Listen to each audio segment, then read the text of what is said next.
another organizing principle for our interview was that I think it seems safe to say that in terms of CLL in Spain, that Barcelona is where it starts. But certainly Salamanca and Madrid and Valencia have present-day CL interests. Absolutely. Can you comment any about how those came to be? No, I think that this came out as a result of a personal relationship between me and all these guys. Okay. And then what we had for a number of years was what we called the CLL Spanish group. And we did a number of studies. And as a result, there were people in all these places that you have mentioned that became interested in CLL. And afterwards, I mean, they started developing in a very successful manner, I must say, their own programs. And I think that you are not missing anyone. It's particularly Salamanca, I would say, much more than Valencia, maybe, particularly Salamanca, and Madrid. But Madrid belongs to a kind of different school somehow, because whereas we here started with internal medicine, and maybe Madrid is much more related to this immunology thing. Okay. And there is another very important immunologist in Madrid that could provide important information, which is, his name is Núñez. It's N-U, the famous N with a cap, Tilde. a tilde, E zeta, Núñez. And he has been a person very, very important in the world of immunology and in the world of CLL as well. Okay. But from a much more basic approach. Molecular. Yeah. I mean, one of the things that I regret, actually, and now is solved in part, but one of the things that I do regret is that not having been successful in pushing a much more basic research on CLL. And our research has been basically clinical. Now we are participating in the oncogenome study along with Elias Campo and Ivo Tau. As I said to you, there are so many people interested. But in the early days, we kept focused on clinical studies basically, which is, according to Winthrop, is a mistake. Well, something that just occurred to me in what you're saying is probably, aside from individual groups, it probably was the CLL Spanish cooperative group that was the network. It is. And the abbreviation for that is P. The name of the group is PETHEMA. This is a group working on all kinds of hematological malignancies, but the Spanish CLL group was inserted in this at the very beginning, because the Spanish CLL group as such disappeared in the late 90s, when the different institutions wanted to have their own programs, and so there was not anymore cooperation, or the cooperation that we established as a Barcelona group was an international cooperation rather than a national cooperation. Yeah. That's a good point. Because that's a kind of a personal decision of mine, because I do believe much more. I mean, I am convinced that cooperation is necessary, but I think that in those days what we really need is international cooperation. So. Now, there is another person, I have to look for the spelling of the name, who has a more molecular, and I think it's a she, and I think that she is in Barcelona. Villamor. She is a person that works on flow cytometry. Flow. And she works along with Elias Campo. You know Campo? Yes, right? I recognize that name. Yeah. So, but Villamor is our orfao. Oh, okay. Okay. Okay, Just to define. Yeah. in the quickest possible Sure, manner. sure, Yeah. shorthand. And she is still working? Yeah. Okay, okay.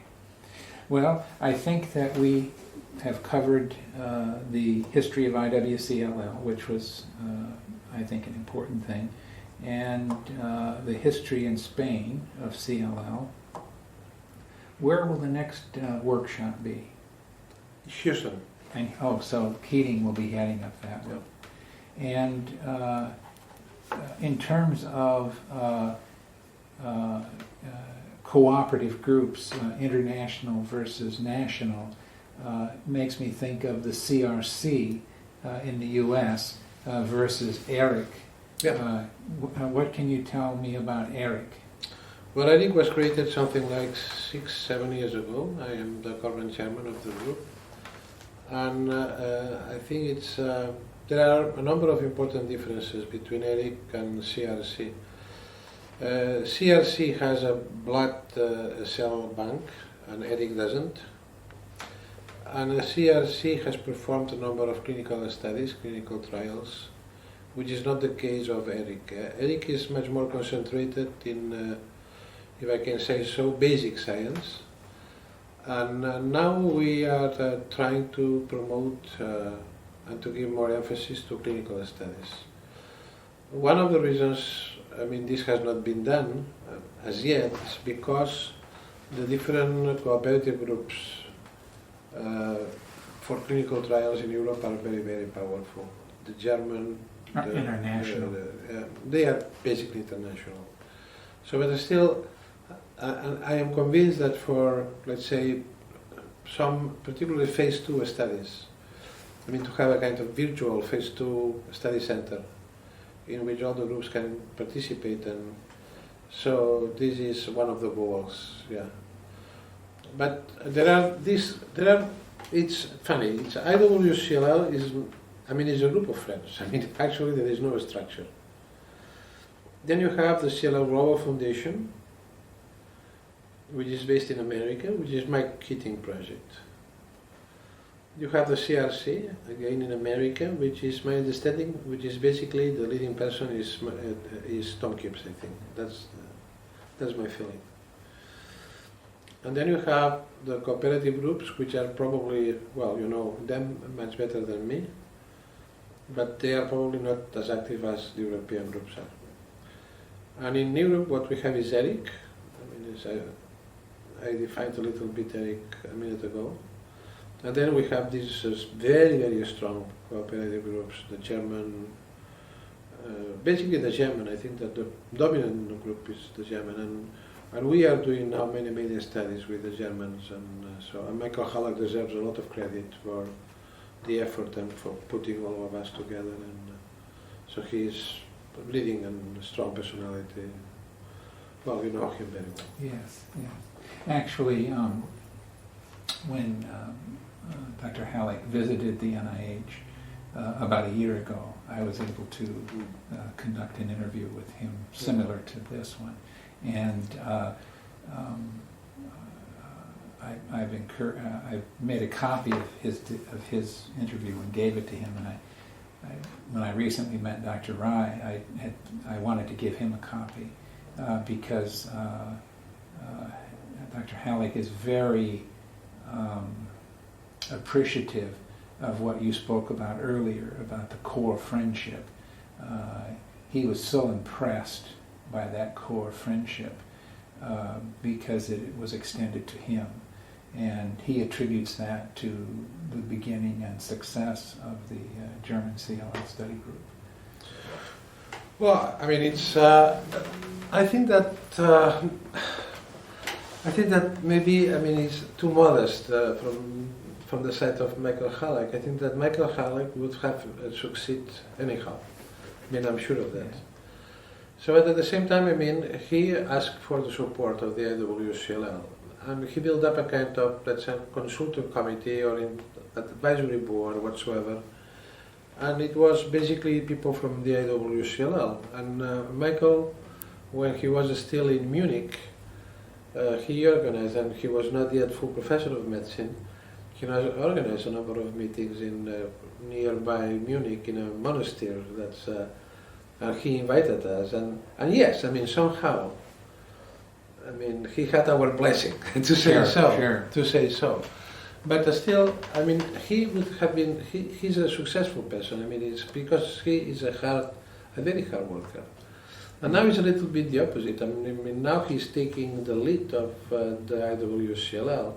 But the IWCLL, I think that I defined IWCLL very well from the very beginning. It's a long-standing story of mutual trusting and friendship. I mean, it's so maybe, I mean, to be completely honest, now it's not exactly the same as it used to be 20 years ago. I mean, for obvious reasons. I mean, we are competing for drugs, we are competing for grants, we are competing. There is much more competition. But 20 years ago, I mean, we are so open. I mean, each other. I mean, there were no secrets. There were nothing. I mean, it's now it's well, life changes. I also think. I hope that you edit this. And we'll be very, very careful. But I think that at each level of a group formation or group enlargement, that the same process of becoming comfortable with each other and trusting each other, that was present from the beginning. But I think each successive group has to learn that. I think that we don't necessarily start out that way. We start out more with, you know, I want the drugs, I want the funds, and then when we find out that we can but yeah, no, you're right. But since at the very beginning, these things were non-existent. I mean, there was no problem at all. I mean, I do remember that when I organized the meeting here in Barcelona, the 5th. I mean, the problem was to get a company, a pharma, interested in giving us some money. And I got some money because of a friend of mine whose interest was not CLL at all, but there was a good relationship. And he said, well, I mean, how much do you need? And he said, well, eventually it's not a big amount of money, so I will give it to you. It's a kind of personal thing. I mean, it's an unrestricted grant, so do it. I mean, now when we organize the meetings, I mean, the pharma is knocking at the door. I mean, and willing to give us money. So that's a completely different story. And it is a competition. But since, I mean, to become member of the IWCLL, there are no rules. I mean, and it's just by appointment, it's by invitation. Yeah. I mean, then I think that somehow you are completely right. I mean, and the people joining the IWCLL is the core group. I mean, they have a profile. I mean, they have that kind of profile. One of the things that Rai likes to point out in the early history of IWCLL is that until the discovery that CLL was a B cell, there wasn't much interest. It was kind of backwater for CLL. And I don't know if it was Rai, but somebody went so far as to say that, well, the whole reason IWCLL was founded was just so they could stay alive, because they were drowning in CLL. And then perhaps I think when fludarabine came, that was another big surge, because then treatment was driving the interest. And now I might be so bold as to say that not only did the classification and treatment continue to grow, but now the advent of the molecular. And I'm kind of chagrined to say that I think an even newer era now is going to be this whole understanding of the microenvironment. That seems, which is such an old idea from 20 years. I don't know how far back you can trace the. Since history repeats itself, when I organized the meeting in Barcelona, 1980, whatever. 91. Yeah. I mean, David Walton didn't make it. David Walton was a real fantastic personality, and he said to me, "Well, we had that French script. Remember the book?" That was for Daniel. That was for Daniel. No. We had a celebration for David, and David said, "Well, listen, it's once it's over, it's over." So it's. And I remember that I invited him to come to Barcelona, but he didn't make it, and he wrote to me a letter that should be somewhere. and saying, because I sent to him the absence book, and he was mentioning, because history repeats itself, and he was saying exactly the same thing as you were quoting, I can't like. He said, "Oh, Emilio, I realize that most likely the meeting has been successful, and I am very glad, I'm happy because of you, and blah, blah, blah. On the other hand, it's amazing to see how this disease is changing so quickly and so rapidly. So that is a difference. That's a difference. And things are moving faster. And I think that now we are in an era, to me, which is very similar to maybe 10 or 15 years ago, 20 years ago, exactly in terms of nosology, in the same position as we were with AML. Yeah. And so, I mean, to me it is quite clear that, I mean, CLL is not a single disease, it's different diseases. And so one of the things I don't understand, maybe because of my biological background is not good enough, is why people insist saying that the microarray signature, which is similar for mutated and non-mutated, indicates that this is a single cell with two varieties. And so this is something that I simply don't understand, because, I mean, if there are critical genes that make a difference, then it could be different. But, I mean, if you take, I think it's appropriate now to talk about 17p minus CLL, 11q minus CLL. So I think it's appropriate. I mean, these are completely different diseases with completely different natural histories and completely different treatments. What do you think? Oh, I couldn't agree with you more. But I think I sense a shared frustration in that you are right that the microarray expression analysis says that we have to think about it as one disease or as one common signature. Yet the minute that we divide the mutational status into unmutated and mutated, then a new picture begins to emerge. We have to accept that. What I find even more frustrating is, if I understand it, as much as we think that the deletional pattern, the chromosomal deletional pattern, which is deletional in CLL and not translocation like in other lymphomas, the microarray people tell us, oh, there's no pattern there. They can't see any difference, and yet we know biologically and clinically there is.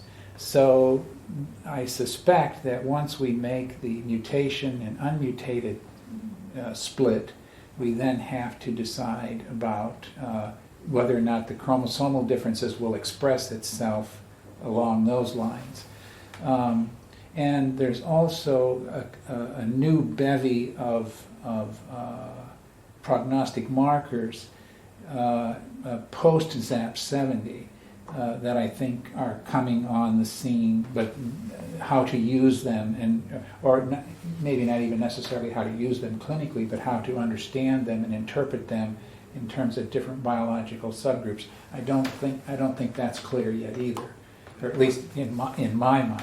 Maybe someone else understands. Well, my point of view, I mean, and I wrote a paper about that. I mean, many, but one that a very specific paper about that. Is that maybe prognostic factors, as understood historically, I mean, are useless or are devoid of interest nowadays in CLL.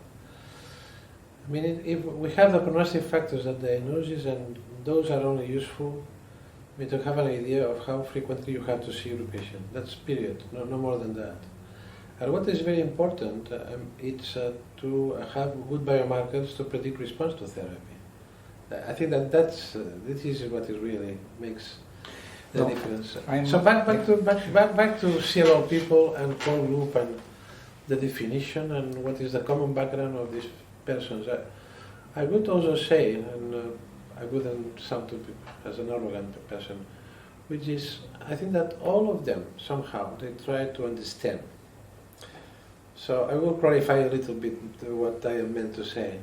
I mean, to me, nowadays, I mean, with the technology we have, it is very easy to accumulate information, and to accumulate data, okay? I mean, the only thing that you need is a big lab, is money, is researchers, is students, is a technique and the samples, and then you can really generate and accumulate material.